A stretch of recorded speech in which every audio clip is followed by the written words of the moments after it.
अस्सलामु अलैकुम वरहमतुल्लाहि वबरकातुहू। मैं हूं आपका दोस्त खिज़र हुसैन करीमी और आप देख रहे हैं KHK न्यूज़। दोस्तों, आज हम हाजिर खिदमत हैं एक अहम स्टोरी के साथ कि दुनिया का तरक्की याफ्ता मुल्क चीन नकल व हमल के शोबे में इनकलाब बर्पा करने जा रहा है कि अपने मकनातीसी बुलंदी ट्रेनों के ज़रिए एक नया संग मील अबूर करने जा रहा है। दोस्तों, अगर अभी तक आपने चैनल को सब्सक्राइब नहीं किया तो बराए मेहरबानी चैनल को सब्सक्राइब कर दें और बेल आइकन को प्रेस कर दें ताकि हर आने वाली वीडियो आप तक पहुंच सके। नाजरीन, चीन ने हाल ही में 623 किलोमीटर फ़ी घंटा की रफ्तार तक पहुंचने वाली ट्रेनों के तजर्बात किए हैं, जो पहले से इस्तेमाल होने वाली तेज़ रफ्तार ट्रेनों की रफ्तार से 200 किलोमीटर फ़ी घंटा ज़्यादा है।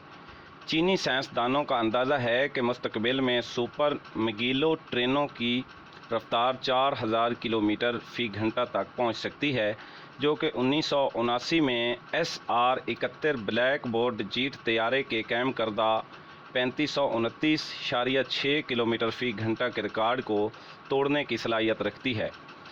चीन की टेक्नोलॉजी में तेज़ रफ्तार तरक्की के साथ साथ ये भी मंसूबा है कि एशियाई ममालिक को एक तेज़ रफ्तार रेलवे नेटवर्क के ज़रिए जोड़ा जाए, जो पूरे बरआज़म तक फैला होगा। ये मंसूबा न सिर्फ नकल व हमल की रफ्तार में इजाफ़ा करेगा बल्कि तिजारती और सफ़री तलक़ात को भी फ़रोग़ देगा। दूसरी तरफ पाकिस्तान है, जिसके पास दुनिया का सबसे बड़ा रेलवे प्रोजेक्ट था, अब हर साल कोई ना कोई ट्रेन खिसारे की वजह से बंद कर दी जाती है। क्या आपको लगता है कि पाकिस्तान अपने दोस्त मुल्क चीन की तरक्की को मद्देनज़र रखते हुए तरक्की कर पाएगा या नहीं? दोस्तों, इस वीडियो के मुतल्लिक़ कमेंट सेक्शन में अपनी कीमती राय का इजहार ज़रूर करें। मिलते हैं एक नई वीडियो के साथ। अल्लाह हाफिज़। पाकिस्तान जिंदाबाद।